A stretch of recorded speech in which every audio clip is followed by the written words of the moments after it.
মানুষের লাইফের সবচেয়ে আতঙ্কের একটা বিষয়, যেটা কিনা বিয়ের পরেও তাড়া করে বেড়ায়। আচ্ছা, পরকীয়া আসলে কি? এটা কি প্রেম, ভালোবাসা, নাকি অন্য কিছু? চলুন আজকে জানবো বিস্তারিত। পরকীয়া কখনো প্রেম নয়, এটা শুধু শরীর ভাড়া দেওয়ার একটি মাধ্যম। হ্যাঁ, কথাটা শুনতে কঠিন, কিন্তু সত্যিটা আরো কঠিন। তুমি কি সত্যি ভেবেছো তোমার এই গোপন সম্পর্কটা প্রেম? না, এটা প্রেম নয়, এটা শুধু শরীরের লেনদেন। নামের জায়গায় বসানো হয়েছে প্রেম, কিন্তু ভেতরে লুকিয়ে আছে কাম, ক্ষুধা আর প্রতারণা। প্রেম মানে কি জানো?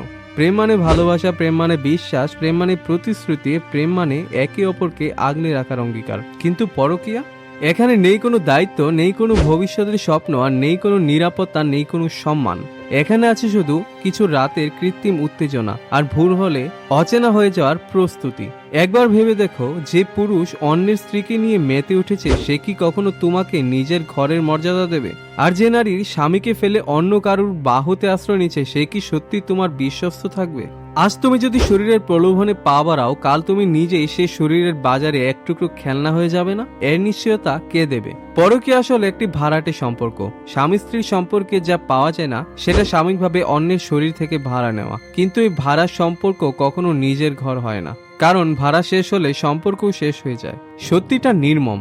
যেখান থেকে পরকীয়া শুরু হয়, সেখানেই প্রেমের মৃত্যু ঘটে। পরকীয়া কোনো ভালোবাসার গল্প নয়, এটা চরিত্রহীনতার একটা নিষ্ঠুর বাজার, যেখানে মানুষ বিক্রি হয়, বিশ্বাস ভাঙে, আর শেষে পড়ে থাকে ভাঙা সংসার, লজ্জায় মুখ লুকানো সন্তান, আরেক জীবনের কান্না। প্রিয় বোন, তুমি শুধু একটি শরীর নও, তুমি একজন নারী, একজন মানবী, একজন সম্মানের প্রতীক। যে পুরুষ তোমাকে গোপনে চায়, সে আর যাই করুক, সে তোমাকে সম্মান দেয় না। সে শুধু তোমার আবেগকে ব্যবহার করে, তার কামনা পূরণের পথ খোঁজে। তো এই সম্পর্কে জড়ানোর আগে একবার নয়, দুইবার নয়, 1000 বার ভাবো, 1000 বার। বিয়েটা কোনো ছেলে খেলা নয়, এটার মানে হচ্ছে অনেক দায়িত্ব, অনেক কর্তব্য, যেটা দুজনকেই পালন করতে হয়। তুমি যদি আজকে কারো বিশ্বাস ভাঙো, কালকেও তোমার বিশ্বাস অবশ্যই কেউ ভাঙবে, কারণ সৃষ্টিকর্তা সবার সাথে ইনসাফ করে। আজকে এখানেই শেষ করছি।